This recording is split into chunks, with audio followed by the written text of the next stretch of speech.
রাস্তার মধ্যে সিভিল বেশে উমর হাঁটতেছে, যুবককে রাস্তার মধ্যে দেখিয়া সুর হাঁটার মধ্যেও একটা আভাস পাওয়া যায়, আসামি হাঁটার মধ্যেও একটা আভাস পাওয়া যায় কোনো অপরাধী, ঠিক কি ঠিক না?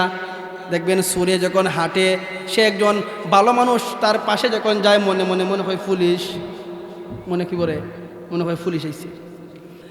ওই ব্যক্তিটা হযরত উমর রাদিয়াল্লাহু তাআলা আনহুকে দেখার পরে তার মদের বোতলটা চাদরের ভিতরে ঢুকাই দিলেন।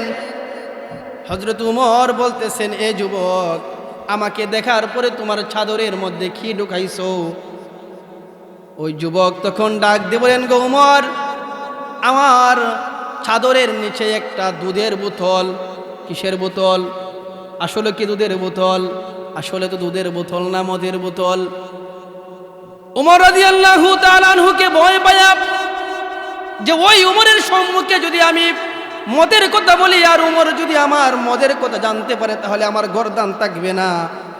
উমর তো আল আমরু বিল মারুফ ওয়ান নাহি আনিল মুনকার। হযরত উমরকে ভয় পায়া ওই ব্যক্তিটা বলতেছেন, উমর, আমার চাদরের ভিতরে দুধের বোতল, আমার সম্মুখে আমার বোনের বাড়ির মধ্যে যাব, মা গরম দুধ দিয়েছে আমার বোনকে দেওয়ার জন্য, মিথ্যা কথা সাজাইছে। উমর বলেন, আমি দেখতে চাই তোমার চাদরের ভিতরে কি। ধরা খাইছেনি? আমি দেখতে চাই তোমার চাদরের মধ্যে কি। ওই ব্যক্তিটার চোখ দিয়া জোর জোর করিয়া পানি ঝরতেছে। রব্বুল আলামিনকে ডাক দিয়ে বলতেছেন, মালিক আমার, ওই যে উমরের কাছে ধরা পড়ে যাইতেছি রে মালিক।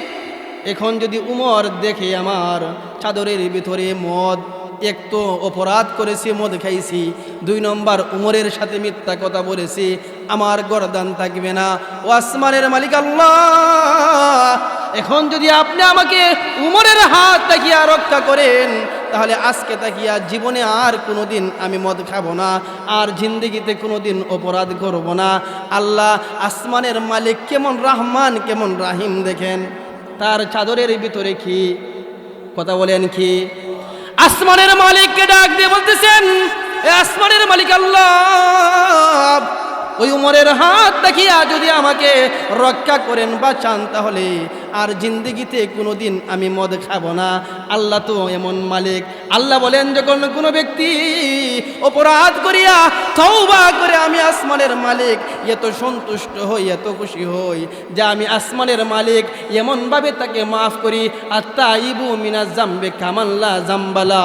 আল্লাহর হাবিব বলেন, এমনভাবে আমি আসমানের মালিক এমনভাবে তাকে মাফ করি, ক্ষমা করি যেন ওই ব্যক্তিটা গুনাহ করেই নাই। সুবহানাল্লাহ বলেন। ওই ব্যক্তিটার চাদরের নিচে মদ, কিন্তু আসমানের মালিকের কাছে ওই কথাগুলো বলার পরে আসমানের মালিক কথাগুলো গ্রহণ করেছে, কবুল করেছে। সুবহানাল্লাহ বলেন, সুবহানাল্লাহ বলেন। ওই কথাটা কবুল করিয়া ওই চাদরের নিচের মদের বোতলটাকে আল্লাহ রাব্বুল আলামিন দুধের বোতল বানায় দিলেন। হযরত উমরের কাছে ওই যুবকটা বোতলটা বের করলেন। বের করার পরে যুবক তাকায়া দেখেন, ওই যে আমার চাদরের নিচে যে একটা মদের বোতল ছিল, ওই মদের বোতলটা দুধের বোতলে রূপান্তরিত হয়ে গিয়েছে। তো বলতেছিলাম ভাই, আল আমরু বিল মারুফ ওয়ান নাহি আনিল মুনকার উমরের কাছে এক প্রিয় হইল সৎ কাজের আদেশ দেওয়া ও সৎ কাজের নিষেধ দেওয়া। এটা যে শুধু উমরের কাছে প্রিয় তা না, এটা আল্লাহর কাছেও প্রিয়। সুবহানাল্লাহ বলেন, আল্লাহর কাছেও প্রিয়। এই জন্য যখন সমাজের মধ্যে কোনো অনৈতিক কাহিনী ঘটবে, এটার বাধা দেওয়ার প্রয়োজন আছে না নাই? আমাদের ইসলামের প্রতি ভালোবাসা, নবীর প্রতি ভালোবাসা, দ্বীনে হানিফের প্রতি ভালোবাসা আমাদের উপস্থিতিতে প্রমাণ করে। আলহামদুলিল্লাহ বলেন। যেহেতু পূর্বে কিয়ামতের সময় চতুর্দিকে গুনার সয়লাব, ঈমান নিয়ে চলা, গুনাহমুক্ত জীবন করা অনেক কঠিন, ঠিক কি ঠিক না? অনেক কঠিন। তারপরেও রাত কম হয় নাই। এখনের যে সময়টা চলতেছে গুমের যৌবনকাল, গুমের কি কাল? ঘুমের যৌবনকাল, এখন ঘুমের সময়, কিন্তু আল্লাহর ডাকে হাজিরা দেওয়ার জন্য, আল্লাহর কথা শোনার জন্য, কুরআনের কথা শোনার জন্য, নবীর আলোচনা শোনার জন্য এখানে আমরা যে উপস্থিত হতে পেরেছি, খুশি না বেজার? যে বেজার হাত তোলা দেন। আলহামদুলিল্লাহ, সবার হুশ ঠিক আছে, সবার হুশ ঠিক আছে। এখানে আয়াতে কারিমা তেলাওয়াত করেছি সরওয়ারে দু জাহান হাবিবে কিবরিয়া জনাবে মুহাম্মদ আরবি সাল্লাল্লাহু আলাইহি ওয়াসাল্লামের লক্ষাধিক হাদিসের ভান্ডার দেখিয়া গুরুত্বপূর্ণ একখানা হাদিস পাঠ করেছি।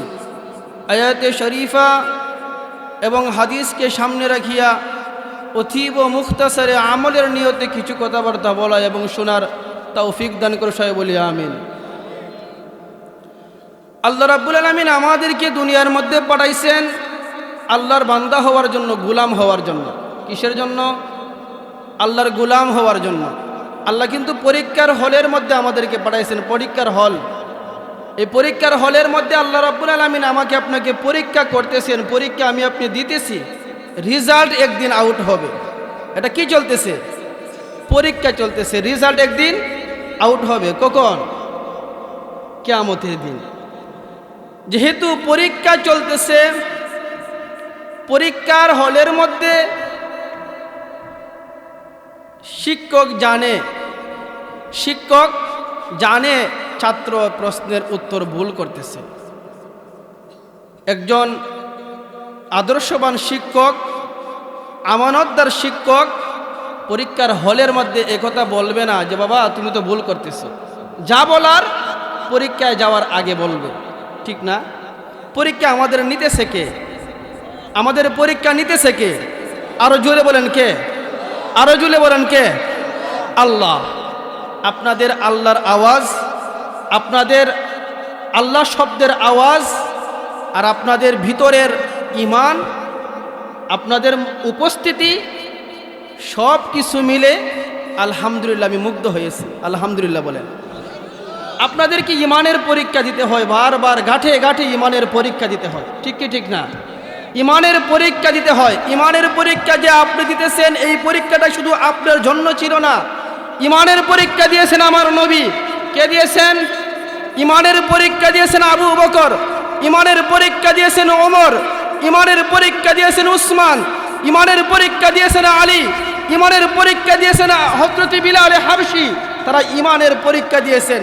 ঈমানের পরীক্ষার মধ্যে উত্তীর্ণ হওয়ার কারণে আল্লাহ রাব্বুল আলামিন ওই সমস্ত ঈমানদারদের জন্য দুনিয়ার মধ্যে বেহেশতের সার্টিফিকেট দিয়ে দিচ্ছেন। আরো জোরে বলেন সুবহানাল্লাহ। আপনাদের সম্মুখে ওই ঈমানের পরীক্ষা আসে, অনেক সময় ঈমানের পরীক্ষা আসে, অনেক সময় হক এবং বাতিলের মধ্যে ফরক করার জন্য পরীক্ষা আসে। একজন ঈমানদারের ঈমান প্রকৃতপক্ষে যদি খাঁটি ঈমান হয়, একজন ঈমানদারের চোখের সম্মুখে একজন বেঈমান ঈমানের বিরুদ্ধে কোনো কাজ করবে, ঈমানদার তা বরদাস্ত করতে পারে না। বলেন ঠিক না বেটি? তাই হোক, আলোচনা অন্যদিকে যাব না। আল্লাহ রাব্বুল আলামিন বলেন ওয়া ইবাদুর রহমান। আমরা কার গোলাম? আমরা কার গোলাম? আল্লাহ বলেন ওয়া ইবাদুর রহমানিল্লাযীনা ইয়ামশুনা আলাল আরদি হাওনা ওয়া ইযা খাতাবাহুমুল জাহিলুন ওয়া ইযা খাতাবাহুমুল জাহিলুনা ক্বালু সালামা।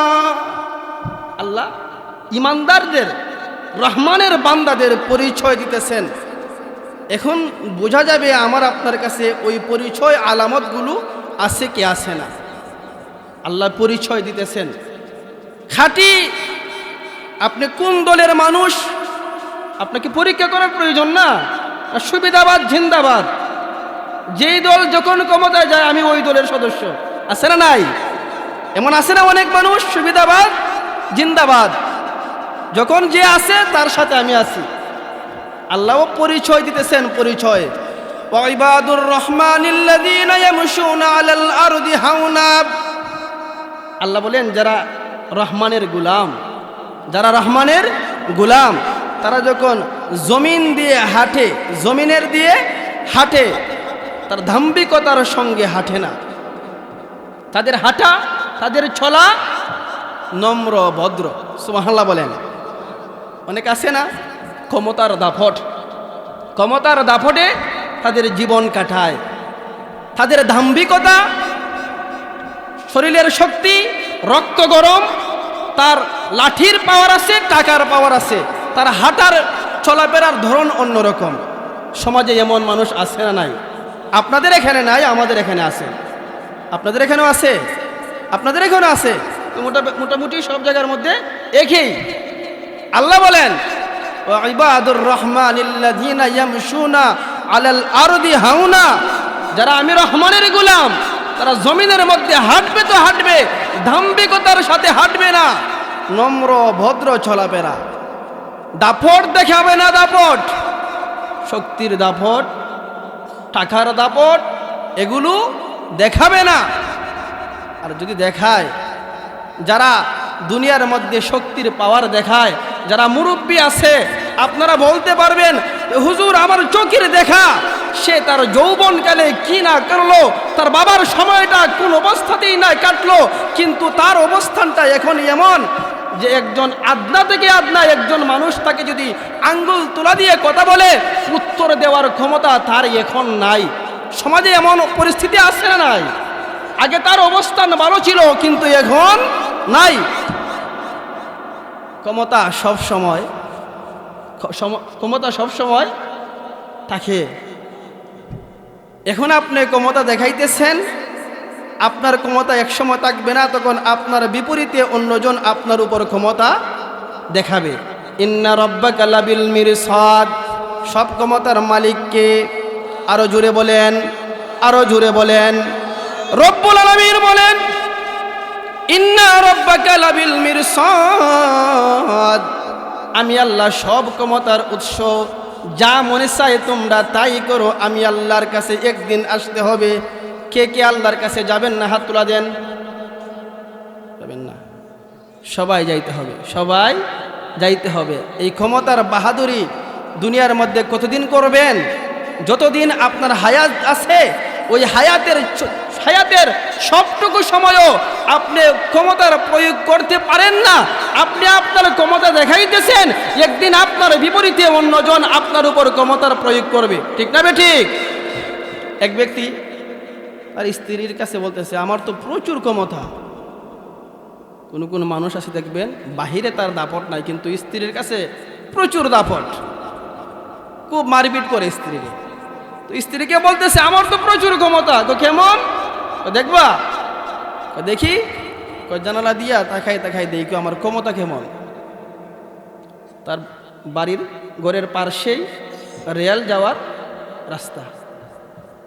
তো রেলের একটা বিপদ সংকেত হলো, যখন কোনো মানুষ লাল পতাকা তুলবে, তখন রেলের ড্রাইভার বুঝে, চালক বুঝে যে সামনে কোনো বিপদ আছে।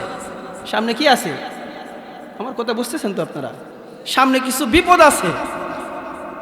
তো ওই ব্যক্তি, তার পরনে ছিল লাল জামা খুলিয়া সে বের করলো, তার লাল জামা বের করিয়া ট্রেনের চালককে দেখাইতেছে যে সামনে বিপদ।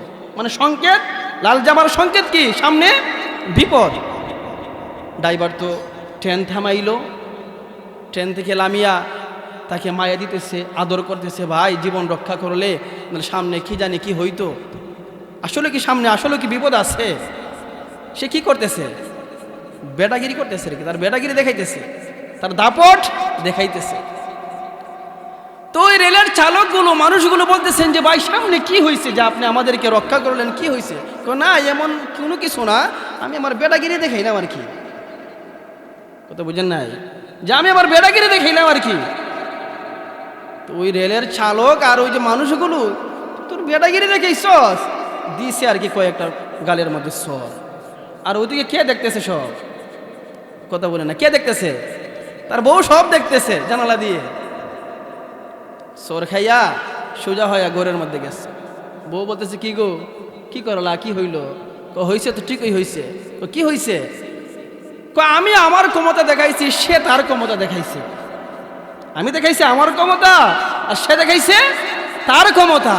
এই জন্য আজকে আপনার ক্ষমতা আছে, একদিন ক্ষমতা আপনার থাকবে না। আপনি যাই করেন, বুঝা করেন, একদিন কিন্তু আপনি পাকড়াও হবেন। কার হাতে?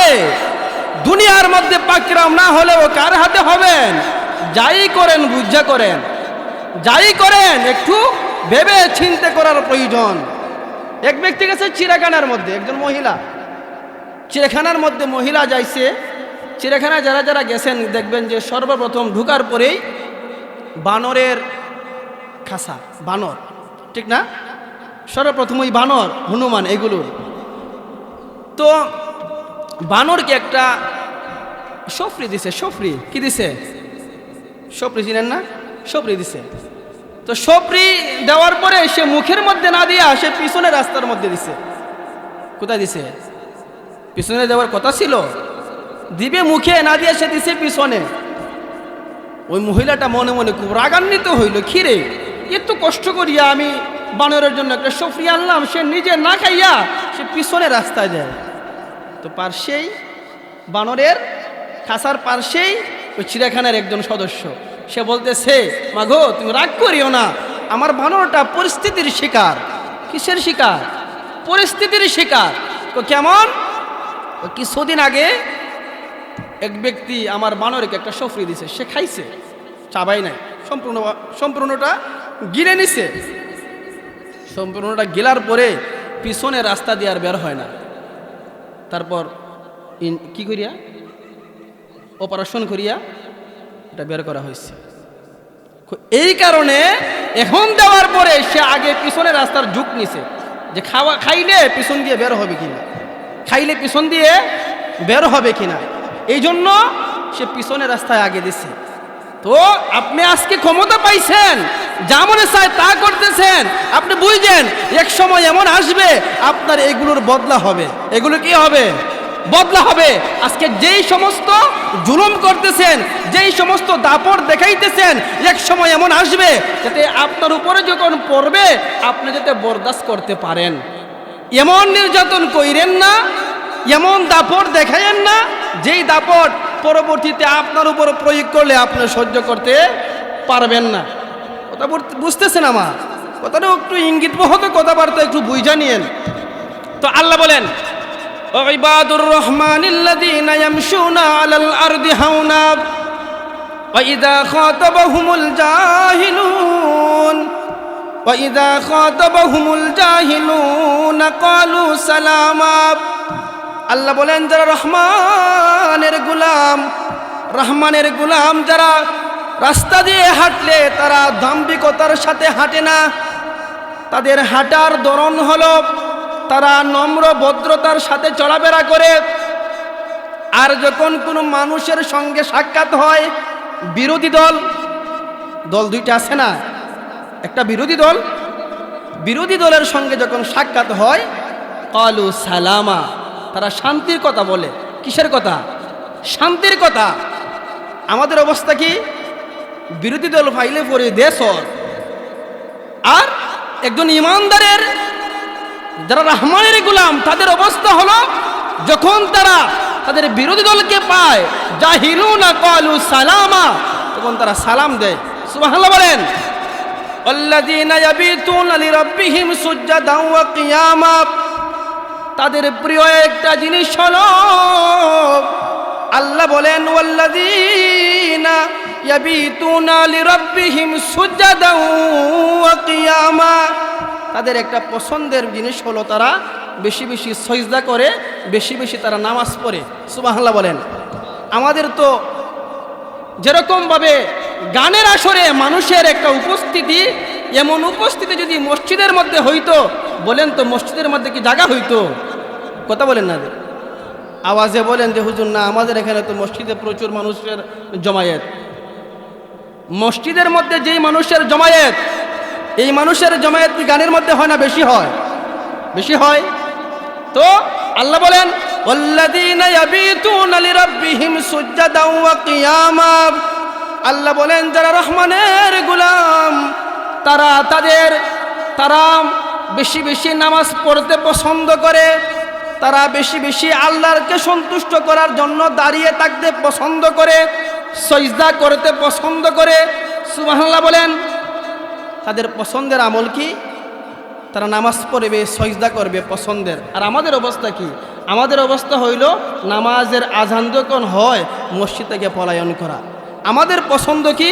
বেশি বেশি খাবো, বেশি বেশি ঘুমাবো, আর বেশি বেশি শুধু টিভি দেখব। আর আল্লাহর হুকুম কি? আল্লাহর বিধান কি? রহমানের বান্দাদের গুণ কি? যে বেশি বেশি জিকির পড়বে, বেশি বেশি তারা নামাজ পড়বে, রোজা রাখবে, বেশি বেশি তারা আল্লাহর ইবাদত বন্দেগীর তারা সময় কাটাবে। ঠিক কি ঠিক না? আমাদের অবস্থা আর রহমানের গুলামের বৈশিষ্ট্য এক না ভিন্ন? ভিন্ন। আল্লাহর হাবিব সাল্লাল্লাহু আলাইহি ওয়াসাল্লাম আর আমাদের পছন্দ, সাহাবীদের পছন্দ দেখেন কতটুক ব্যবধান। এখন যদি আমাকে আপনাকে বলা হয় যে হুজুর আপনার কাছে সবচেয়ে প্রিয় কি, আপনি কি পছন্দ করেন? আমি বলবো যে আমার কাছে পছন্দ হলো যে আমার একটা 5 তলা বিল্ডিং হবে, কয়েকটা প্রাটো গাড়ি থাকবে, অনেক সদস্য থাকবে, আমার খাদেম থাকবে, এটা আমার কাছে প্রিয়। কিন্তু সাহাবীদের কাছেও প্রিয় ছিল, নবীদের কাছেও প্রিয় ছিল। কি প্রিয় ছিল বলবো? আল্লাহর হাবিব সাল্লাল্লাহু আলাইহি ওয়াসাল্লাম সাহাবীদেরকে নিয়ে বৈশা আছেন। নবীজি বলতেছেন, সাহাবীরা আমি নবীর কাছে 3টা জিনিস প্রিয়। সুবহানাল্লাহ বলেন। কয়টা জিনিস প্রিয়? নবীজি বলেন আমার কাছে 3টা জিনিস প্রিয়। 1 নাম্বার হলো আতিব। নবীজি বলেন আমার কাছে সবচেয়ে প্রিয় হলো 1 নাম্বার হলো আতিব, সুগন্ধি, ঘ্রাণ, আতর ব্যবহার করা, সুগন্ধি ব্যবহার করা আমি নবীর কাছে প্রিয়। এই জন্য দেখবেন আলেম ওলামাদের কাছে বেশি বেশি আতরের ঘ্রাণ পাওয়া যায়। নবীর সুন্নত। সুবহানাল্লাহ বলেন। নবীর সুন্নত। আল্লাহর হাবিব সাল্লাল্লাহু আলাইহি ওয়াসাল্লাম বলেন, এ আমার সাহাবী, আমি নবীর কাছে সবচাইতে প্রিয় জিনিস হলো আতিব। 2 নম্বর হলো আন-নিসা, মহিলা। নবীজির কাছে আরেকটা প্রিয় বিষয় হইল মহিলা। মহিলা নবীর কাছে প্রিয়। এখন তো আমরা বলবো যে হুজুর এই জন্যই আমাদের কাছে মহিলা প্রিয়, এই জন্য আমরা অনেক কিছু প্রেম প্রীতি করি। মহিলা নবীর কাছে প্রিয় ছিল, আমাদের কাছে প্রিয়। নবীর কাছে প্রিয় মহিলা কোন দৃষ্টিকোণ তাকিয়া? মা হিসাবে নারী নবীজির কাছে প্রিয়, মেয়ে হিসাবে নবীজির কাছে মেয়ে প্রিয়, স্ত্রী হিসাবে নবীজির কাছে স্ত্রী প্রিয়, মহিলা প্রিয়। এই জন্য যেহেতু মহিলা দুর্বল, এই জন্য নবীজির কাছে মহিলা প্রিয়। সুবহানাল্লাহ বলেন। আমাদের দেশে মহিলা দুর্বল না, আমাদের দেশে মহিলা দুর্বল। হুজুর মহিলাদেরকে আমরা প্রিয়, মহিলাদেরকে আমরা ভালোবাসি বিদায় আমরা প্রধানমন্ত্রী বানাইছি মহিলা। আমরা প্রধানমন্ত্রী বানাইছি মহিলা।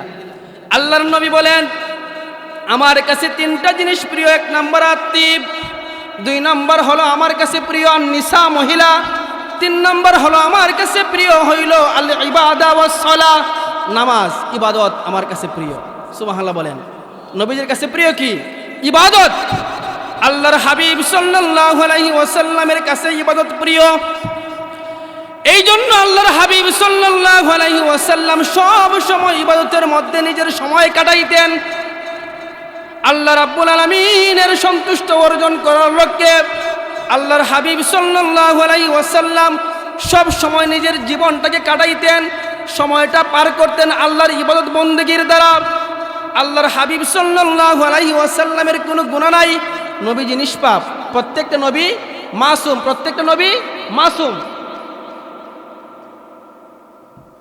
প্রত্যেকটা নবী মাসুম। অথচ তাদের ইবাদত বন্দেগী অনেক বেশি করত, অনেক বেশি ইবাদত বন্দেগী করত। নবীজির ইবাদত বন্দেগী কেমন?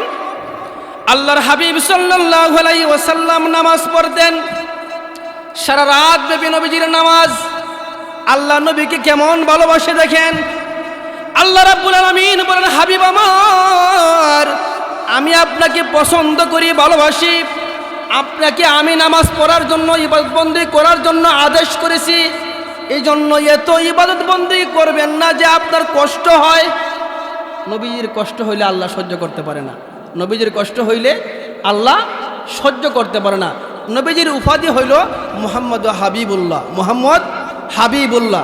হাবিব শব্দের মিনিং হলো যে আল্লাহর নবীকে আল্লাহ এই পরিমাণ মোহাব্বত করেন, যখনই নবী কষ্ট পায়, ব্যথিত হয়, তখনই নবীজিকে সান্ত্বনা দেওয়ার জন্য আল্লাহ আসমান থেকে জিবরিলকে পাঠিয়ে দেয়। সুবহানাল্লাহ বলেন। আসমান থেকে জিবরিলের আগমন ঘটে। আল্লাহর হাবিব সাল্লাল্লাহু আলাইহি ওয়াসাল্লাম নামাজ পড়েন। আল্লাহর হাবিব সাল্লাল্লাহু আলাইহি ওয়াসাল্লাম নামাজ পড়তেছেন, সারা রাত ব্যাপী নামাজ। আল্লাহ জিবরিলকে পাঠাই দিয়েছেন, ইয়া আইয়ুহাল মুজাম্মিল কুমিল লাইলা ইল্লা কলিলা নিসফাহু আও ইনকুস মিনহু কলিলা। নবী, আপনি বেশি নামাজ পড়বেন, আপনি ইবাদতবন্দি করবেন, আপনার নামাজের দ্বারা আপনার চক্ষু শীতল হয়, নামাজ পড়বেন, কথাটা সত্য, কিন্তু এত না যেই নামাজের দ্বারা আপনার পা মুবারক ফুলিয়া যায়, যে ইবাদতের দ্বারা আপনি এত কষ্ট হয়, এত কষ্ট করলে আমি মালিক সহ্য করতে পারি না। সুবহানাল্লাহ বলেন। আল্লাহ দেখেন নবীকে কি পরিমাণ মহব্বত করেন, কি পরিমাণ নবীকে ভালোবাসেন।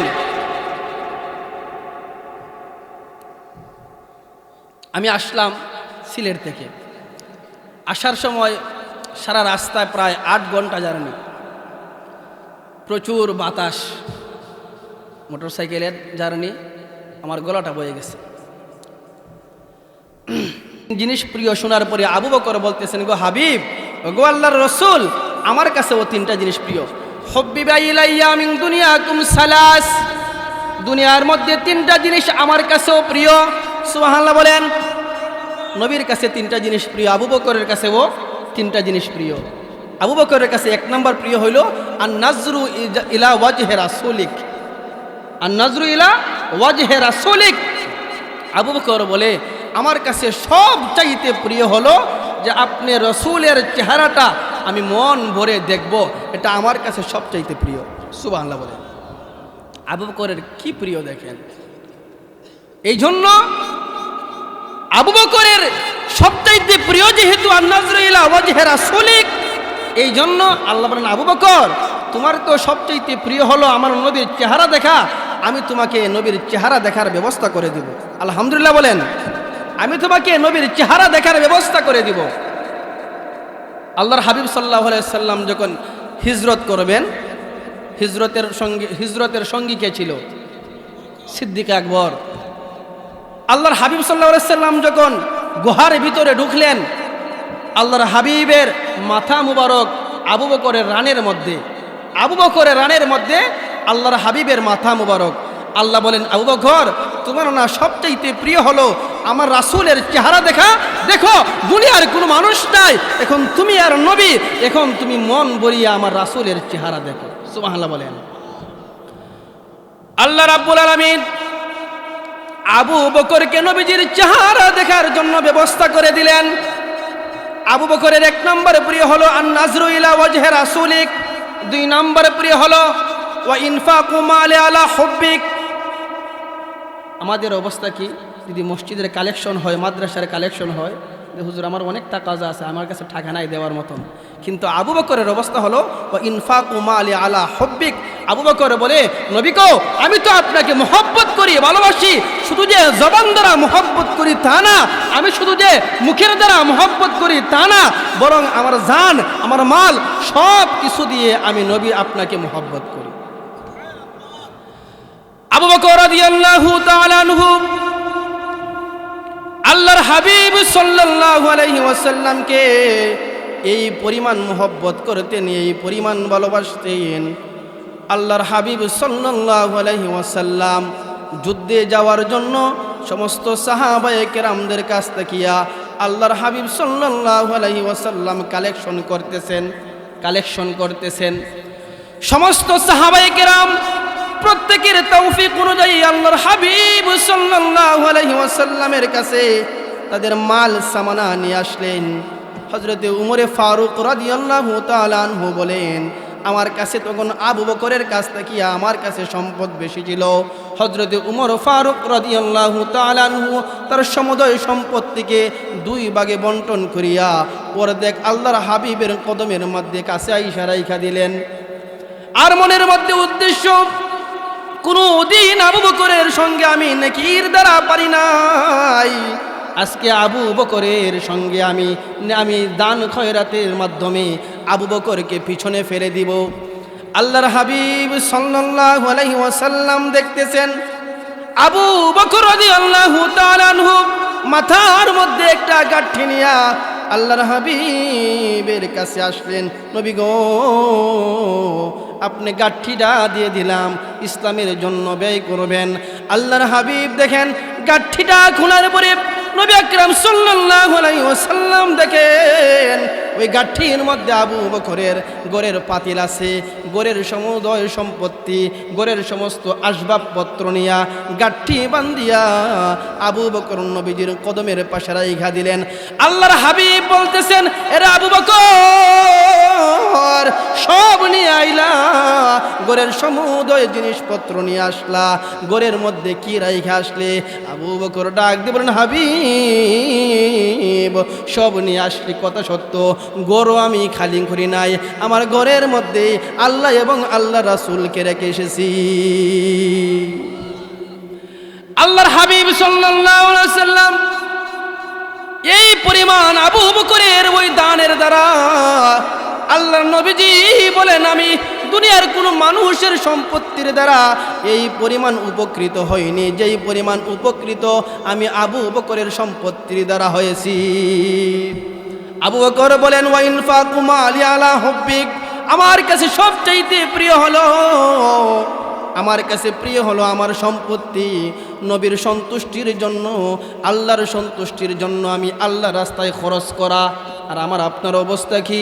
যখন মসজিদ মাদ্রাসার কালেকশন হয় আমার আপনার পকেট থেকে টাকা বের হয় না, আমার আপনার পকেট থেকে খরচ করতে আমার আপনার কষ্ট লাগে। আবু বকরের ইতিহাস দেখেন, বেহেশতে যাওয়ার পরে আবু বকরকে বেহেশতের 8টা দরজা আবু বকরকে ডাকবে, এ আবু বকর আহলান সাহলান, স্বাগতম, তুমি আমার দরজা দিয়ে প্রবেশ করো। আবু বকরকে 8টা দরজা এই জন্য ডাকবে কারণ 8টা দরজা যেই গুণান্বিত গুণে গুণান্বিত মানুষকে যেই দরজা দিয়ে প্রবেশ করানোর কথা প্রত্যেকটা গুণে গুণান্বিত সিদ্দিকে আকবর আবু বকর ছিল। আবু বকরকে জিজ্ঞেস করতেছেন, তোমার আরেকটা প্রিয় কি? আবু বকর বলতেছেন, গো আল্লাহর হাবিব, আমার কাছে আরেকটা প্রিয় জিনিস হলো বিনতি ফি বাইতিক, আমার কাছে প্রিয় হলো আমার মেয়েটা আপনার ঘরে থাকবে। যেহেতু আপনার কাছে স্ত্রী প্রিয়, আপনার কাছে মহিলা প্রিয়, এই জন্য আমার কাছে প্রিয় হলো আমার মেয়েটা আপনার কাছে বিবাহ দিব। সুবহানাল্লাহ বলেন। আল্লাহর হাবিব কোনো উত্তর দেয় না, আল্লাহর হাবিবের জবান দ্বারা কোনো উত্তর নাই। কিছুদিন পরের কথা, আল্লাহ রাব্বুল আলামিন জিবরিল আমিনকে জমিনের মধ্যে পাঠাই দিলেন, এ জিবরিল যাও, এই যে রেশমি রুমাল দ্বারা আবৃত করা একটা ফটো, ওই ফটোটা ওই ছবিটা তুমি আমার হাবিবকে দেখিয়ে আনো। আল্লাহর হাবিবের কাছে জিবরিল আমিনের আগমন, জিবরিল আইসা রেশমি কাপড়ে আবৃত করা একটা মানুষের ছবি নিয়ে আইসা আল্লাহর হাবিবকে দেখাইতেছেন। আল্লাহর হাবিব দেখেন এই ছবিটা আর কারণ না, এটা আবু বকরের মেয়ে আয়েশার ছবি। আল্লাহ রাব্বুল আলামিন আবু বকরকে ডাক দিয়ে বলতেছেন, নবীকে ডাক দিয়ে বলতেছেন, হাবিব আমার, দুনিয়ার কোনো মানুষের জন্য আমি বিবাহের উকালাতি আমি করি নাই, কিন্তু আয়েশার বিবাহের জন্য আমি আসমানের মালিক আয়েশার পক্ষ থাকিয়া আপনার কাছে আমি বিবাহের উকালাতি করতেছি। আবু বকরের কাছে প্রিয়, আবু বকরের কাছে প্রিয় হইল আবু বকরের মেয়েটা আল্লাহর হাবিবের ঘরের মধ্যে থাকবে। আল্লাহ আসমান তাকিয়া আবু বকরের ওই প্রস্তাবটা এই পরিমাণ আল্লাহ ভালো লাগছে, আল্লাহ গ্রহণ করেছে। আল্লাহ বলেন, আবু বকর তুমি বিবাহের প্রস্তাব দিতে হবে না, তোমার আয়েশাকে আমি নবীর কাছে বিবাহ দেওয়ার জন্য আমি আসমানের মালিক আল্লাহ, আমি স্বয়ং উকিল হিসাবে আমার হাবিবের কাছে তোমার মেয়েকে দিয়ে দিব। নবীর কাছে প্রিয় 3টা জিনিস, আবু বকরের কাছে 3টা জিনিস প্রিয়। পার্শ্বে হযরত উমর ফারুক রাদিয়াল্লাহু তাআলা আনহু বৈশা আছেন। উমর বলতেছেন, গো আল্লাহর হাবিব, আপনার কাছে 3টা জিনিস প্রিয়, আবু বকরের কাছে 3টা জিনিস প্রিয়, আমি উমরের কাছেও 3টা জিনিস প্রিয়। সুবহানাল্লাহ বলেন। দেখেন একজনের সঙ্গে আরেকজনের মিল কেমন, এটা ভাবতেছেন এমন যে আমি সামনাসামনি বিদায় আমার কথা আর উমুকের কথা মিলতেছে, তা না, তা না। আল্লাহর হাবিবের সঙ্গে আবু বকরের সম্পর্কটা এমন ছিল, আবু বকরের সঙ্গে নবীজির সম্পর্কটা এমন ছিল, সাহাবায়ে কেরাম বলেন কোনো ভিন্ন মজলিসের মধ্যে একটা বিষয়ের ফয়সালা নবী যেমন দিয়েছে, অন্য মজলিসের মধ্যে আবু বকরকে যদি ওই বিষয়ের ফয়সালা দেওয়ার জন্য আবু বকরকে বলা হয়, নবীর ফয়সালা আর আবু বকরের ফয়সালা এক হয়ে যাইত। আমরা অনেক সময় ভাবি হযরতে উমরের শানে একটা কথা আছে, লাউ কানা বাদি নাবিয়্যান লা কানা উমর। আল্লাহর নবীজি বলেন আমার পরে যদি আল্লাহ নবী বানাইয়া কাউকে জমিনের মধ্যে পাঠাইতো, উমরে পাঠাইতো। ঠিক কি ঠিক না? এটার দ্বারা আবু বকরের মান কমে অনেকেই ভাবি এমন, কিন্তু না না না, নবী এটার দ্বারা এটা বুঝাইতেছে না। সাহাবায়ে কেরাম মুহাদ্দিসিনে কেরাম বলেন আবু বকরের সঙ্গে নবীর এমন সম্পর্ক ছিল, আল্লাহ নবীকে নবী বানাইলে আল্লাহ আবু বকরকে নবীর স্থলেও নবী বানানোর মতন সুযোগ ছিল। অর্থাৎ আবু বকর এবং নবীর মধ্যে এমন সম্পর্ক ছিল। 3 নম্বর সাহাবী হযরত উমর পার্শ্বে বসা। উমর বলতেছেন নবী আমার আপনার কাছে 3টা প্রিয়, আবু বকরের কাছে 3টা জিনিস প্রিয়, আমি উমরের কাছেও 3টা জিনিস প্রিয়। সুবহানাল্লাহ বলেন, আমি উমরের কাছেও 3টা জিনিস প্রিয়। হুব্বিবা ইলাইয়া মিন দুনিয়াকুম সালাস, দুনিয়ার মধ্যে আমার কাছেও 3টা জিনিস প্রিয়।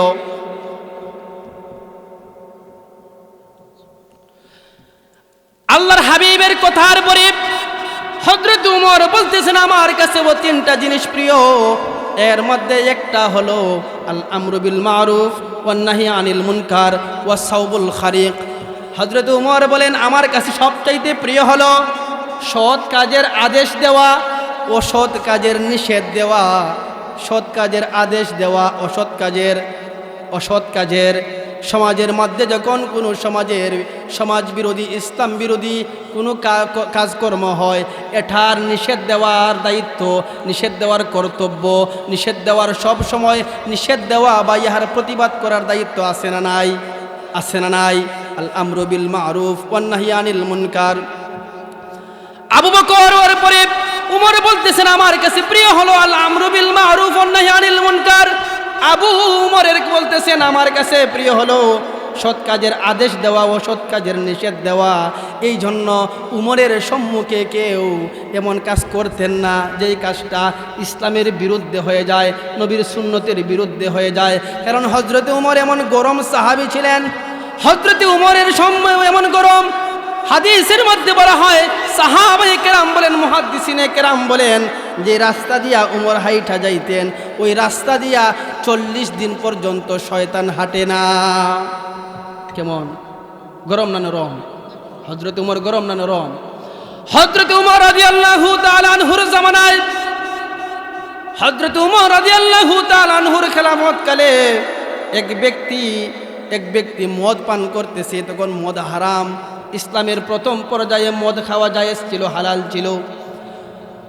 উমর ফারুক রাদিয়াল্লাহু তাআলা আনহুর সময় এক ব্যক্তি মদ খাইছেন, 1 বোতল মদ খাইছেন, আর 1 বোতল মদ বন্ধুদের সঙ্গে খাওয়ার জন্য রাস্তা দিয়ে হাঁটতেছেন। মদ খাইলে মাথা ঠিক থাকে কি ঠিক থাকে না? ঠিক থাকে। মা রে বউ কয় বউরে, মা বলে মাকে, বউ বলে বউকে, মা বলে মাথার মধ্যে পাগড়ি বান্ধা সুন্নত, লুঙ্গি কুলিয়া মাথার মধ্যে পাগড়ি বান্ধে। হযরত উমর রাদিয়াল্লাহু তাআলা আনহুর জামানায় যুবক মদ পান করিয়া রাস্তা দিয়ে হাঁটতেছেন, হাতের মধ্যে একটা মদের বোতল, চাদরের ভিতরে ওই মদের বোতলটা নিয়ে হাঁটতেছেন। তখন খেলাফত কার চলতেছে? উমরের। কার খেলাফত? উমরের শাসন এমন, এই উমরের শাসন আমলে কোনো অনৈতিক কাজ হইতো না। ওই উমরের জামানার মধ্যে যুবক মদ খাইল, রাস্তার মধ্যে সিভিল বেশে উমর হাঁটতেছে, যুবককে রাস্তার মধ্যে দেখিয়া সুর হাঁটার মধ্যেও একটা আভাস পাওয়া যায়, আসামি হাঁটার মধ্যেও একটা আভাস পাওয়া যায় কোনো অপরাধী। ঠিক কি ঠিক না? দেখবেন সুরে যখন হাঁটে সে একজন ভালো মানুষ, তার পাশে যখন যায় মনে হয় পুলিশ, মনে হয় পুলিশ আইছে। ওই ব্যক্তিটা হযরত উমর রাদিয়াল্লাহু তাআলা আনহুকে দেখার পরে তার মদের বোতলটা চাদরের ভিতরে ঢুকাই দিলেন। হযরত উমর বলতেছেন, এ যুবক, আমাকে দেখার পরে তোমার চাদরের মধ্যে কি ঢুকাইছো? ওই যুবক তখন ডাক দিয়ে বলেন, গো উমর, আমার চাদরের নিচে একটা দুধের বোতল। কিসের বোতল? আসলে কি দুধের বোতল? আসলে তো দুধের বোতল না, মদের বোতল। উমর রাদিয়াল্লাহু তাআলা আনহুকে ভয় পায়া যে ওই উমরের সম্মুখে যদি আমি মদের কথা বলি আর উমর যদি আমার মদের কথা জানতে পারে তাহলে আমার গর্দান থাকবে না। উমর তো আল আমরু বিল মারুফ ওয়ান নাহি আনিল মুনকার। হযরত উমরকে ভয় পায়া ওই ব্যক্তিটা বলতেছেন, উমর, আমার চাদরের ভিতরে দুধের বোতল, আমার সম্মুখে আমার বোনের বাড়ির মধ্যে যাব, মা গরম দুধ দিয়েছে আমার বোনকে দেওয়ার জন্য, মিথ্যা কথা সাজাইছে। উমর বলেন, আমি দেখতে চাই তোমার চাদরের ভিতরে কি। ধরা খাইছেনি? আমি দেখতে চাই তোমার চাদরের মধ্যে কি। ওই ব্যক্তিটার চোখ দিয়া জোর জোর করিয়া পানি ঝরতেছে। রব্বুল আলামিনকে ডাক দিয়ে বলতেছেন, মালিক আমার, ওই যে উমরের কাছে ধরা পড়ে যাইতেছি রে মালিক। এখন যদি উমর দেখে আমার চাদরের ভিতরে মদ, এক তো অপরাধ করেছি, মদ খাইছি, 2 নম্বর উমরের সাথে মিথ্যা কথা বলেছি, আমার গর্দান থাকবে না।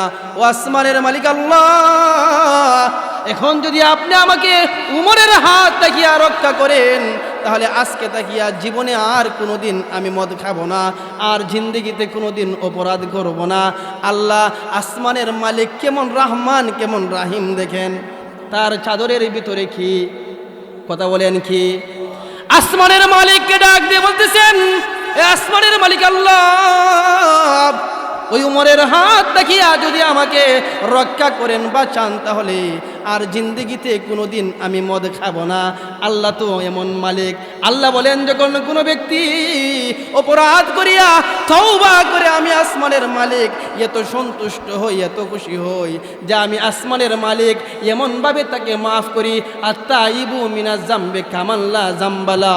আল্লাহর হাবিব বলেন, এমনভাবে আমি আসমানের মালিক এমনভাবে তাকে মাফ করি, ক্ষমা করি যেন ওই ব্যক্তিটা গুনাহ করেই নাই। সুবহানাল্লাহ বলেন। ওই ব্যক্তিটার চাদরের নিচে মদ, কিন্তু আসমানের মালিকের কাছে ওই কথাগুলো বলার পরে আসমানের মালিক কথাগুলো গ্রহণ করেছে, কবুল করেছে। সুবহানাল্লাহ বলেন, সুবহানাল্লাহ বলেন।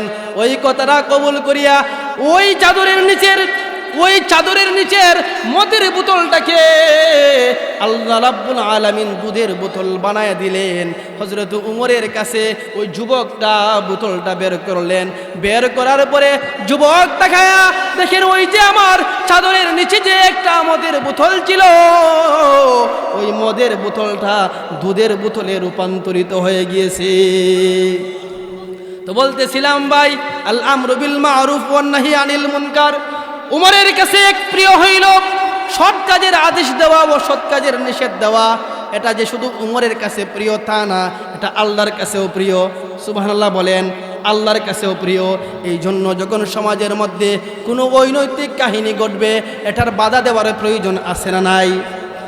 উমরের কাছে 3 নম্বর প্রিয় জিনিস, উমর বলেন, আমার কাছে 3 নম্বর প্রিয় জিনিস হলো আসাউবুল খারিক, পারা সিরা কাপড় পরিধান করা আমি উমরের কাছে প্রিয়।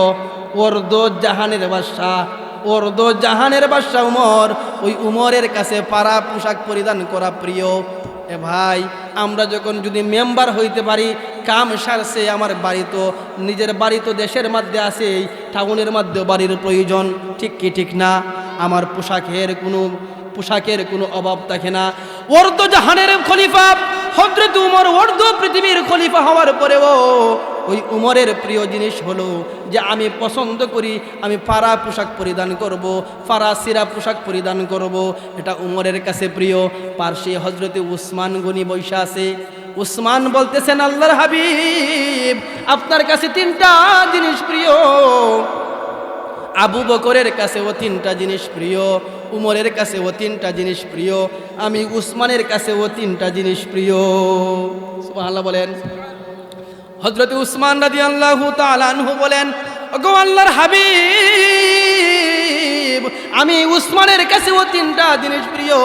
এর মধ্যে একটা হলো ইসবাউল জিআন, ইশবাউল জিআন, আমার কাছে প্রিয় হলো যখন ক্ষুধার্ত ব্যক্তিকে আহার করানো, আমার কাছে প্রিয় হলো ক্ষুধার্ত ব্যক্তিকে আহার করানো। ও হযরতে উসমানের কাছে প্রিয়। আমাদের দরজার মধ্যে যখন কোনো গরিব অসহায় ব্যক্তি যখন আপনার দরজার কাছে যায়া হাত পাতিয়ে যে বাবা কিছু খাওয়ান দেও, দরজা বন্ধ করে ফেলি, জায়গা দেই না। কিন্তু হযরতে উসমান বলেন আমার কাছে প্রথম নম্বর প্রিয় হলো আল ইশবাউল জিআন, কিসওয়াতুল গরিয়ান। 2 নম্বর হলো কিসওয়াতুল গরিয়ান, বস্ত্রহীনকে বস্ত্র দেওয়া। যার কাপড় নাই, যার পোশাক নাই, দরিদ্র ব্যক্তি, ওই দরিদ্র ব্যক্তিকে কাপড় দেওয়া আমি উসমানের কাছে প্রিয়। বুঝতে পারছেন?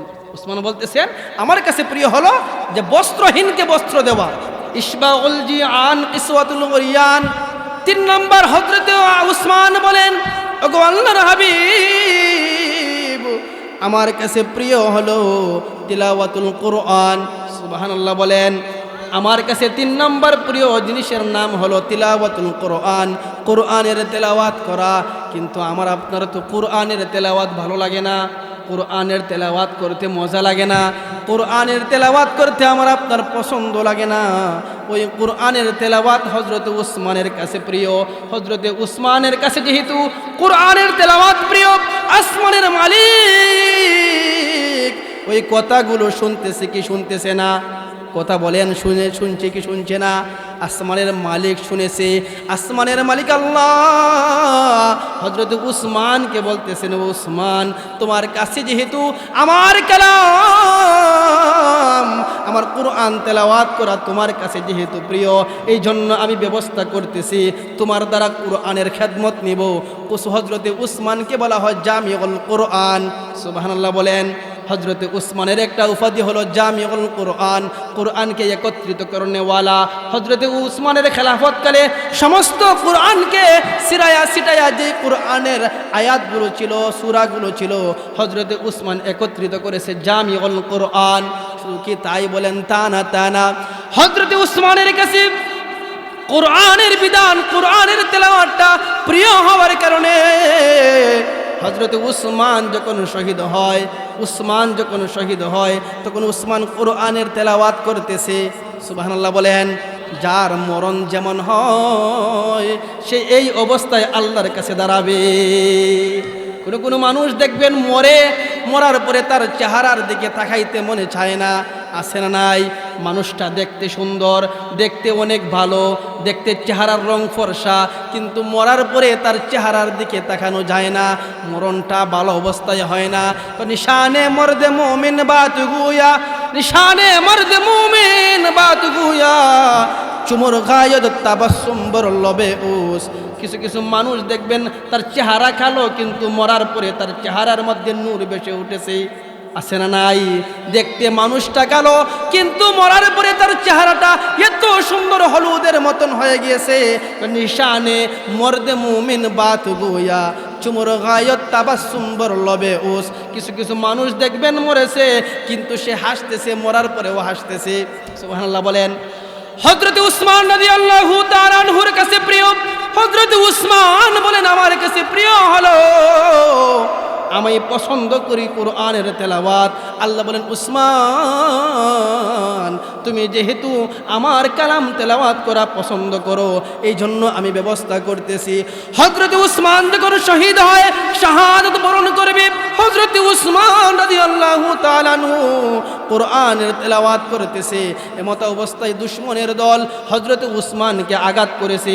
উসমানের দেহ থেকে রক্তের ফোঁটা ওই কুরআনের মধ্যে পড়েছে, কুরআনের মধ্যে ওই রক্তের ফোঁটা পড়েছে। কুরআন সাক্ষী হযরত উসমান যে শাহাদাত বরণ করেছেন, ওই কুরআনটা সাক্ষী হয়ে গেল।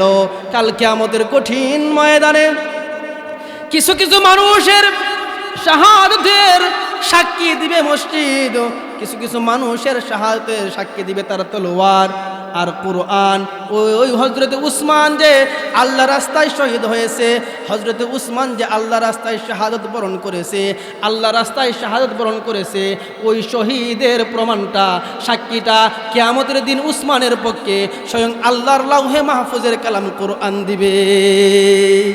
এখন বলেন, যার ব্যাপারে আল্লাহর লাউহে মাহফুজের কালাম সাক্ষী দিবে ওই ব্যক্তিকে কি জাহান্নামের আগুন জ্বালাইতে পারে। তার মধ্যে আবার আল্লাহর হাবিব সাল্লাল্লাহু আলাইহি ওয়াসাল্লাম বেহেশতের 10 জন সাহাবীর নাম বেহেশতি হিসাবে দুনিয়ার মধ্যে ঘোষণা করেছেন। এর মধ্যে হযরতে উসমান 3 নম্বরে অবস্থান করে। সুবহানাল্লাহ বলেন। হযরতে উসমানের অবস্থা, হযরতে উসমান রাদিয়াল্লাহু তাআলা আনহু গেল, হযরতে উসমানের পরে হযরতে আলী রাদিয়াল্লাহু তাআলা আনহু পাশে দাঁড়ায় আছে। এ ভাই দেখেন সাহাবীদের কাছে প্রিয় কি আর আমার আপনার কাছে প্রিয় কি? সাহাবীরা হযরতে আলী দাঁড়ায় আছে, হযরতে আলী বলতেছেন হুব্বিবা ইলাইয়া মিন দুনিয়াকুম সালাস। গো নবীজি, গো আল্লাহর হাবিব, আপনার কাছে 3টা জিনিস প্রিয়। হযরতে আবু বকরের কাছে 3টা জিনিস প্রিয়, উমরের কাছে প্রিয় 3টা জিনিস, হযরতে উসমানের কাছে 3টা জিনিস প্রিয়। আলী বলেন গো নবীজি, আমি আলীর কাছেও 3টা জিনিস প্রিয়। সুবহানাল্লাহ বলেন। আমি আলীর কাছেও 3টা জিনিস প্রিয়। এর মধ্যে এক নম্বর হলো খিদমতুজ যায়িফ, মেহমানের খেদমত করা। মেহমানের খেদমত করা আলীর কাছে প্রিয়। আমার আপনার অবস্থা কি? মেহমান আসলে পরে আমরা রাগান্বিত হয়ে যাই, ঠিক কি ঠিক না? মেহমান আসার পরে রাগান্বিত হয়ে যায়। রাগ সব সময় করে না, কিছু কিছু মেহমান তাদের অবস্থা হইল যে কোনো বাড়ির মেহমানদারিত গিয়া সে আর আসতে মনে চায় না। মেহমান বড়, এই যে মেজবান খুব ভালো ভালো ভালো খাওয়ায়, সে মনে মনে যে আমার বাড়ির মধ্যে খাইলে তো অনেক টাকা পয়সা খরচ হয় একটা খাওয়ার ইন্তজাম করতে, এমন মানুষ আছে না? যেমন আমাদের সমাজের মধ্যে দেখবেন একজন, যেমন আপনাদের এখানে কৃষ্টপুরে ওয়াজ মাহফিল হয়েছে, আপনাদের অঞ্চলের অনেকেরই দামান, মেয়ের দামান আপনি দাওয়াত দিয়ে আনছেন যে দামান আজকে তো আমার গ্রামের ওয়াজ, আপনি আসেন। তো অবশ্যই দামান আসছে, আপনি একটু ভালো খাবারের ব্যবস্থা করবেন। কথা বলেন না, ঠিক কি ঠিক না? না, দামান আসার পরে আপনারা খাওয়ান ভালো করেন না, ভালো খাওয়ার ব্যবস্থা করেন। তো প্রথম দিন দামান আসছে, দেশি মুরগ, গরুর গোশত আপনারা ইন্তজাম করছেন। দামান দিয়ে খাইয়া করি, বাবা রে বাবা, গরুর গোশত 800 টাকা। ও জামাই বলে, আচ্ছা আমরা সিলেট বলে দামান, আপনারা বলেন জামাই। হ্যাঁ, জামাই কুটুম আর কি। তো জামাই আসার পরে আপনি গরুর গোশত আনলেন, আপনি দেশি মুরগ আনলেন। জামাই বলতেছে কি বাবা রে, গরুর গোশত 800 টাকা কেজি, দেশি মুরগের এত দাম। আমার শ্বশুর আমার জন্য কত ভালো খাবারের ইন্তজাম করছে, এত ভালো খাবার পাইয়া তো কৃষ্টপুর ওয়াজ একদিন খাবার নিয়েতে আসছিল, এত ভালো খাবার ইন্তজাম দেখিয়া জামাইয়ে না তুলে আরও টাকার প্রয়োজন, আরও টাকার প্রয়োজন। জামাই তো রাত্র শেষ হয়েছে, জোরের আজান দিছে, পরের দিন চলে যাবে, না যায় না। তো শাশুড়ি শ্বশুরকে বলতেছেন কি গো, ভাবছিলাম জামাই চলে যাবে, জামাই তো যাইতেছে না, সম্ভবত আরও একদিন থাকবে। কই এখন কী করা যায়? কই যাও, আপনাদের পাশের বাজারের নাম হলো কি চৌবাঙ্গা, চৌবাঙ্গা যান, গিয়া একটা পোল্ট্রি মুরগ আনো। দাম বাড়ছে না কমছে? দাম বাড়ছে না কমছে? কমছে। পোল্ট্রি মুরগ আনছে। পোল্ট্রি মুরগ আনার পরে জামাইয়ে মনে মনে বলছে তারপরেও কম না, পোল্ট্রি মুরগ এখন এত সস্তা না, 220 টাকা কেজি। আপনাদের এখানে কত? 200-র উপরে। তো পোল্ট্রি মুরগও দিছে, মাগনা মাগনা খাইতেছি, তাও চলে। তো এভাবে চলতেছে। তো পোল্ট্রি মুরগ আনার পরে সে মনে মনে ভাবতেছে তো না, তারপরেও ভালো, আরেকদিন চলুক। শাশুড়ি বলতেছে কি গো, শালা একটা আছে, শালা, ওই শালা গেছে বাথরুমের মধ্যে, গিয়া দেখে যে লেখছে শ্বশুর বাড়ি মধুর হাড়ি, এই বাড়ি কি ছাড়তে পারি? খিরি, এত বাসা বান্ধি লাইছে, এত যাইতো না, এর তো অবস্থা খারাপ। 3 দিন চলে, এত দেখা যাইতো না, অবস্থা খারাপ। তো ওই শালা নিচের একটা অংশ লেখছে, মনে রাইখেন 3 দিন পরে জুতার বাড়ি। মিলছে নি? শ্বশুর বাড়ি মধুর হাড়ি, এই বাড়ি কি ছাড়তে পারি?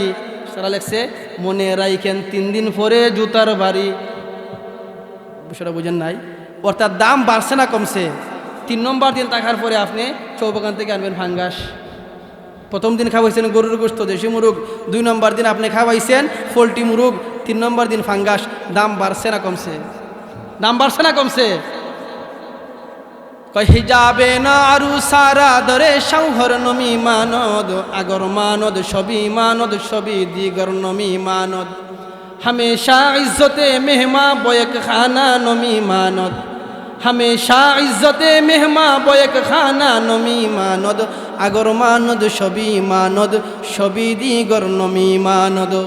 আল্লামা হাফেজ বলেন একজন মেহমানের মেহমানদারির কদর একবারের মধ্যে বেশি দিন থাকে না, বেশি দিন থাকে না। হামেশা ইজ্জতে মেহমা বয়েক খানা নুমি মানদ, বেশি দিন একবারের মধ্যে মেহমানের কদর থাকে না। হযরত আলী রাদিয়াল্লাহু তাআলা আনহু বলেন, আমি আলীর কাছে ও তিনটা জিনিস প্রিয়, এর মধ্যে এক নাম্বার হলো খিদমতুজ যায়ীফ। আমি আলীর কাছে প্রিয় হলো খেদমত করা, গরিবের খেদমত করা, মেহমানের খেদমত করা। সুবহানাল্লাহ বলেন, মেহমানের খেদমত করা। হযরত আলী রাদিয়াল্লাহু তাআলা আনহু অসহায়ের খেদমত, মেহমানের খেদমত, এতিমের খেদমত হযরত আলীর এই পরিমাণ করেছেন।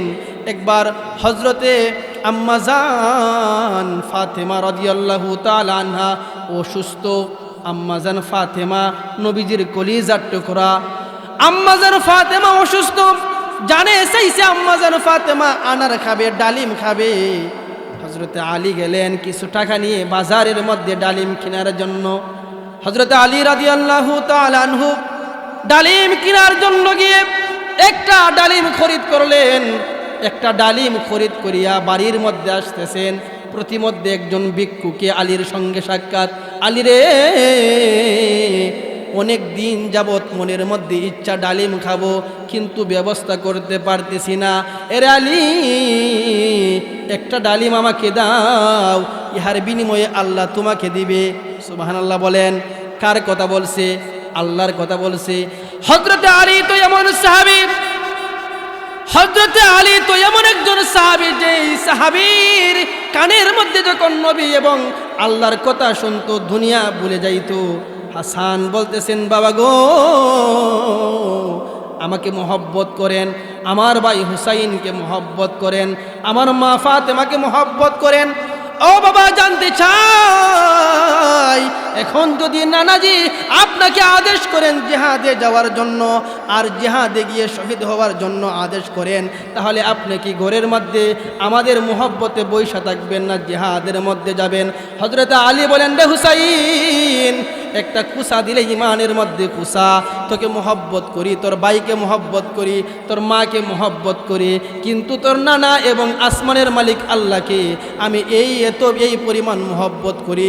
এবার যদি তোর নানা আমাকে জিহাদের যাওয়ার জন্য আদেশ করে, তুই হাসান, তোর ভাই হুসাইন এবং তোর মা ফাতেমাকে জমির মধ্যে একটা আসার মারিয়া আমি আলী জিহাদের ময়দানে জাপায়া পড়ব। ওই জিহাদের ময়দানে একবার নয়, দুইবার নয়, শত শতবার শহীদ হওয়ার জন্য প্রস্তুত।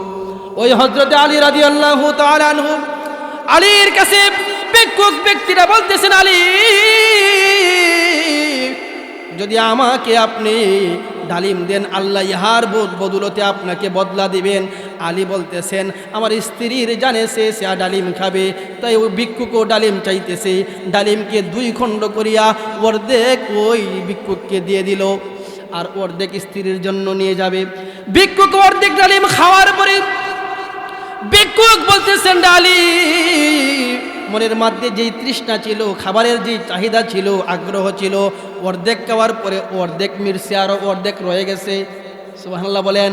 অর্ধেক খাওয়ার পরে অর্ধেক মিরছে এবং অর্ধেক রয়ে গেছে, বাকি অর্ধেক যদি তুমি দেও তাহলে পুরা মিটবে। সুবহানাল্লাহ বলেন। আলী রাদিয়াল্লাহু তাআলা আনহু বাকি অর্ধেক ডালিম ওই ভিক্ষুককে দিয়ে দিলেন। কার জন্য? আরো জুলে বলেন, কার জন্য? আল্লাহর সন্তুষ্টির জন্য। ভাইরা আমার, দেখেন হযরত আলী কেমন সাহাবী। আলী রাদিয়াল্লাহু তাআলা আনহু বাড়ির মধ্যে গিয়ে গেলেন।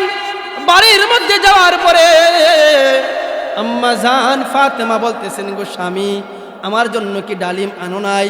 বলেন, এনেছিলাম, বাড়ি পর্যন্ত পৌঁছাইতে পারি নাই। আমার কাছতে গিয়া একজন ভিক্ষুক চেয়েছে, আমি দান করে দিয়েছি। আম্মা জান ফাতেমা বলেন, সমস্যা নাই, আল্লাহ রাস্তায় দান করেছেন, আল্লাহ ব্যবস্থা করবে।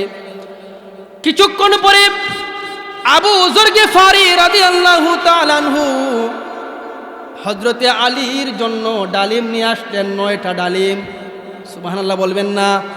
আলীর জন্য একটা ডালিমের তোলে আনলেন।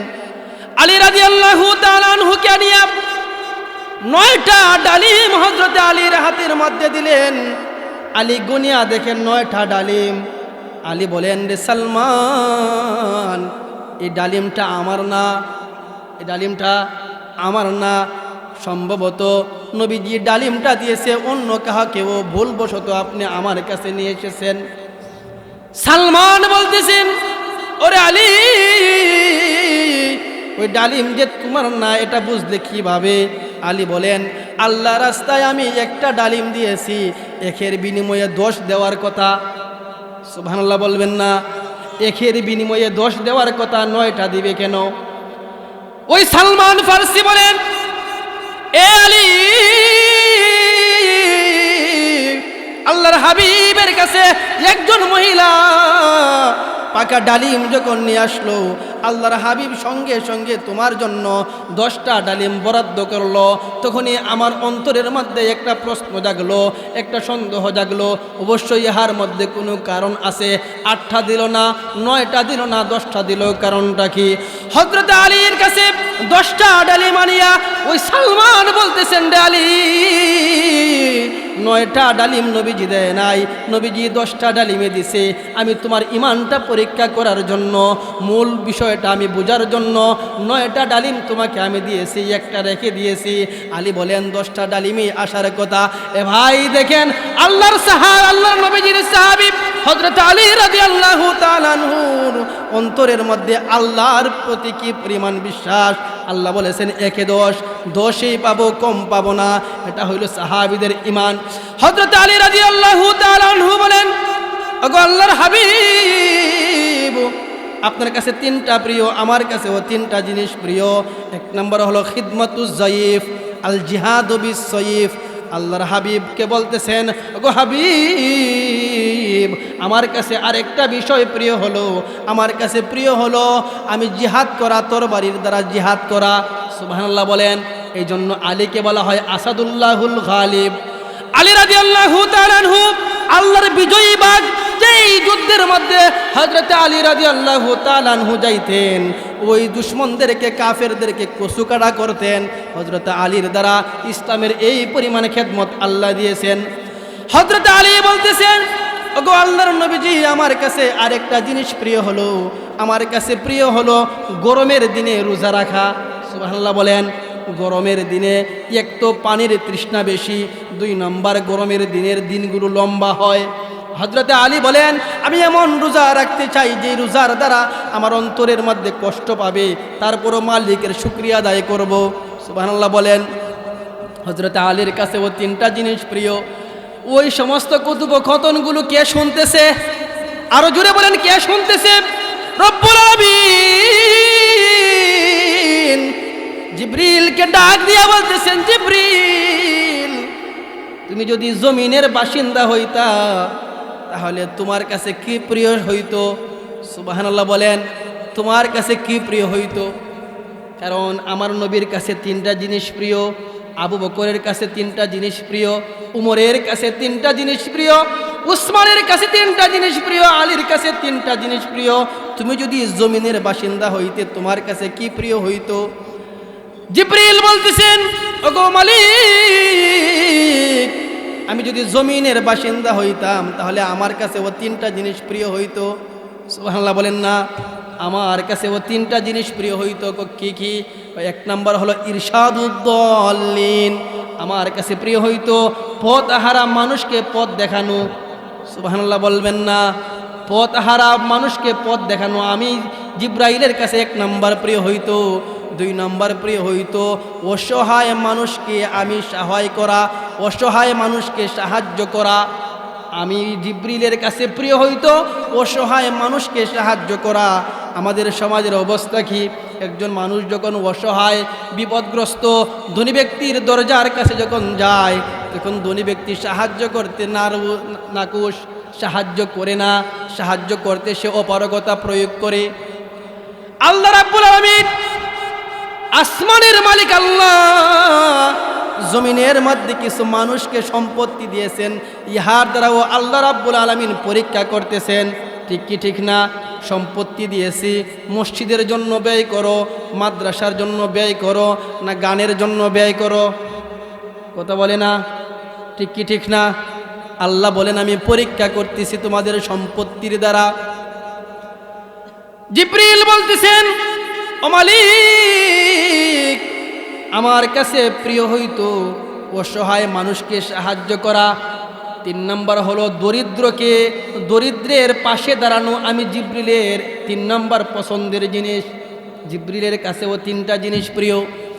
রব্বুল আলামিন বলেন এ জিবরিল, আমি আল্লাহর কাছেও 3টা জিনিস প্রিয়। সুবহানাল্লাহ বলবেন না? আমি আল্লাহর কাছেও 3টা জিনিস প্রিয়। জিবরিল বলেন আপনার কাছে কি কি প্রিয়?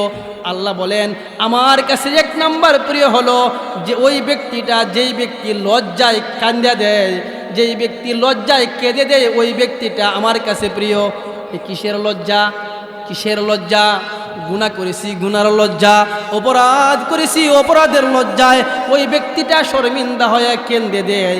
আল্লাহ বলেন ওই লজ্জাকারী ব্যক্তি আমার কাছে প্রিয়। সুবহানাল্লাহ বলেন। রব্বুল আলামিন বলেন আমি মালিকের কাছে প্রিয় হলো ওই ব্যক্তিটা, যেই ব্যক্তিটা গুনাহ করার পরে তওবা করে। সুবহানাল্লাহ বলেন না? আল্লাহ বলেন আমি কি পরিমাণ ভালোবাসি, আমি কি পরিমাণ মহব্বত করি, ওই তওবাকারী ব্যক্তিকে আমি কি পরিমাণ মহব্বত করি দেখো।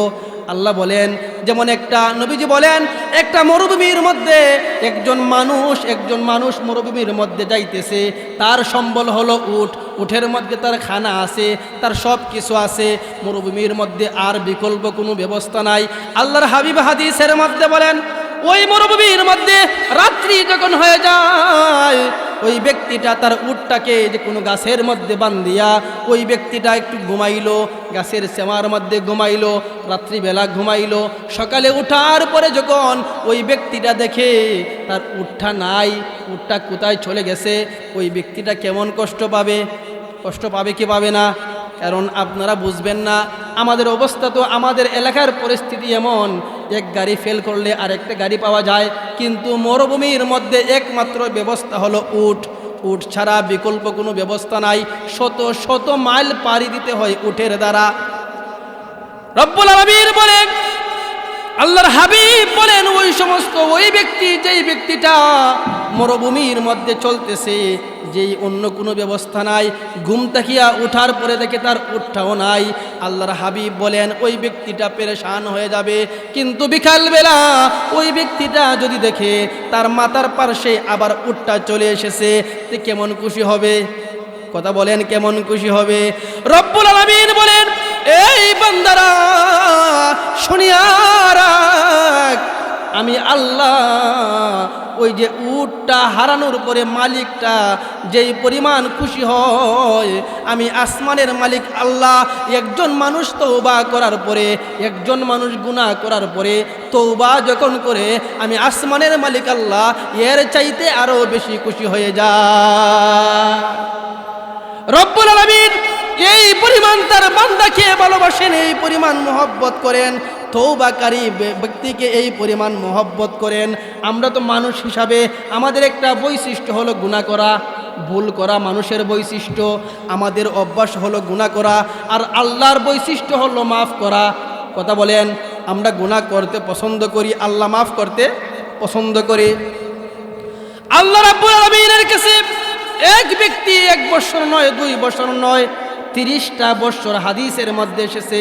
30টা বছর ওই ব্যক্তি তার মূর্তির পূজা করতেছে, মূর্তিকে ডাকতেছে ইয়া সনাম সনাম। আরবিতে মূর্তিকে সনম বলে, সনম সনম বলিয়া ডাকতেছে। কয় বছর? মশহুর কথা, সবাই শুনে থাকবেন। 30 বছর ওই ব্যক্তিটা ইয়া সনম বলিয়া সনমকে ডাকে। 30 বছরে সনমে উত্তর দেয় না। সনমে উত্তর দেওয়ার ক্ষমতা আছে, মূর্তি উত্তর দেওয়ার ক্ষমতা আছে। মূর্তির সম্মুখে দুধ রাখে, কলা রাখে, আরও অনেক কিছু রাখে, মূর্তি খায়। মূর্তির সামনে তাকিয়া ওই সমস্ত খানাগুলো কাকে খায়? অন্যান্য প্রাণী খায়, সে নিজের খাবারগুলো বাঁচাইতে পারে না। 30টা বছর হয়ে গেল, ওই ব্যক্তিটা ইয়া সনম বলিয়া ডাকে, চিৎকার করে, সনমে আর উত্তর দেয় না। 30টা বছর পর ওই ব্যক্তিটা ভুলবশত একবার বলতেছেন ইয়া সমাদ, সুবহানাল্লাহ বলেন। সমাদ আল্লাহর সিফাতি একটা নাম। ওই সমাদ বলেছে 30টা বছর পরে। রব্বুল আলামিন বলেন, এই বান্দা, 1 বছর নয়, 2 বছর নয়, 30টা বছর হয়ে গেছে, আমি তোর ডাক শোনার জন্য অপেক্ষা করতেছি। 30টা বছর হয়ে গেছে, আমি তোর ডাক শোনার জন্য অপেক্ষা করতেছি, কিন্তু তুই আমাকে ডাকলি না, আমাকে 30টা বছর ধরিয়া আমাকে একটাবার স্মরণ করলি না। আজকে কি হয়েছে, কিসের জন্য 30টা বছর পরে আমাকে ডাক দিলি বল? সুবহানাল্লাহ বলেন। ওই ব্যক্তি ডাক দিয়ে বলতেছেন, মালিক আমার, 30টা বছর পরে তো ডাক দিয়েছি, আমি জানি না, ভুলবশত সনমের জায়গার মধ্যে সমাজ চলে এসেছে, ভুলবশত। কিন্তু ভুলবশত সনমের জায়গার মধ্যে সমাজ শব্দটা আসার পরে আসমানের মালিক আল্লাহ ইহার উত্তর দিয়ে দিয়েছে। আমার বুঝতে আর বাকি রইল না, একমাত্র মালিক হিসাবে, রহমান হিসাবে আল্লাহ ছাড়া আর কেউ না।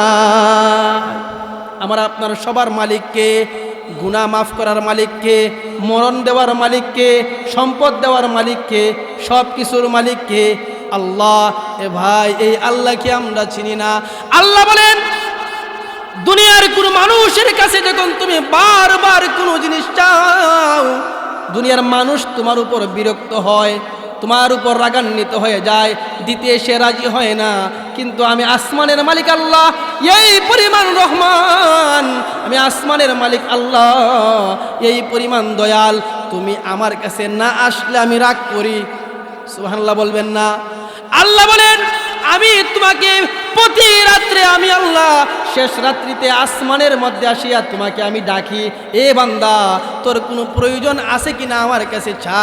তুই আমার কাছে তোর প্রয়োজনের জন্য যখন কোনো জিনিস চাইবি, আমি আল্লাহ তোর প্রয়োজনগুলো মিঠাইয়া দিব। আল্লাহ বলে, আল্লাহ বলতেছে, ডাকতেছে। দুনিয়ার এমন কোনো বাদশা পাওয়া যাবে না, দুনিয়ার এমন কোনো ধনী মানুষ পাওয়া যাবে না যে গরিবদেরকে ডাকে যে ভাই আমার টাকা আছে, তোমার কোনো প্রয়োজন থাকলে নেও, আমার অনেক টাকা। কে বলবে? একথা বলে না। কিন্তু আসমানের মালিক আল্লাহ এই পরিমাণ রহমান, আসমানের মালিক আল্লাহ এই পরিমাণ দয়াল যে বলে যে বান্দা তোর কি প্রয়োজন চা, আমি আল্লাহ তোর সব প্রয়োজন মিঠাইয়া দিব। সুবহানাল্লাহ বলেন। ওই যে আল্লাহর বান্দাদের গুণ বর্ণনা করলাম। আল্লাহ বলতেছেন যে রহমানের বান্দা কারা? রহমানের বান্দা তারা যে রহমানের বান্দাদের বৈশিষ্ট্য থাকবে, দুনিয়ার মধ্যে হাঁটবে, দুনিয়ার মধ্যে চলবে, দাম্ভিকতা ছাড়া নম্র ভদ্র অবস্থায় তাদের প্রিয় হবে সজদা করা, নামাজ পড়া, বেশি বেশি ইবাদত বন্দেগী করা, ওই সমস্ত বান্দাদের কাছে প্রিয় হবে। সুবহানাল্লাহ বলেন। তো আমাদের প্রত্যেকের রহমানের বান্দা হওয়ার দরকার আছে না নাই? আমরা কে কে রহমানের বান্দা হইতে চাই? একটু হাতটা তুলাই, আল্লাহকে দেখাই দেই। আল্লাহ সমস্ত বান্দাদেরকে, আল্লাহ যারা হাত বাড়াইছে মালিক, রহমানের বান্দা হিসাবে কবুল ফরমাও মালিক। সবাইকে তোমার খাঁটি ইমানদার বান্দা হিসাবে কবুল ও মঞ্জুর ফরমাও। সব বলি আমিন। সবাই হাত নামান। ভাই, আলোচনা করেছি, অনেক দীর্ঘ আলোচনা। আলোচনার মধ্যে ভুলভ্রান্তি হলে ক্ষমা প্রার্থী। যে আলোচনা করেছি সর্বপ্রথম আল্লাহ রাব্বুল আলামিন আলোচনার উপর আমাকে আমল করার তৌফিক দান করুন। সবাই বলি আমিন। আলোচনার পরে আমল যদি না করি, এই আলোচনার দ্বারা কোনো ফায়দা আছে? আলোচনা করলাম, আলোচনা শুনলাম, কিন্তু আমল করলাম না। আলোচনা করার পরে, আলোচনা শোনার পরে আমল করলাম না। যে রাত্রে মাহফিল করলাম, এই রাত্রে ফজরের নামাজও পড়লাম না, ফায়দা হইল? ফায়দা হইল? তো সবাই এই বিষয়গুলোতে রহমানের খাঁটি বান্দা হওয়ার প্রত্যেকের এই ইরাদা আছে তো ইনশাল্লাহ? আল্লাহ রাব্বুল আলামিন সবাইকে কবুল করুক, এই মাহফিলকে কবুল করুক। অনেকেই দোয়া চাইছে, আমি আসার পথেও অনেক মুরব্বী দোয়া চাইছে, অনেকেই ওদের মুর্দাগানের জন্য দোয়া চাইছে।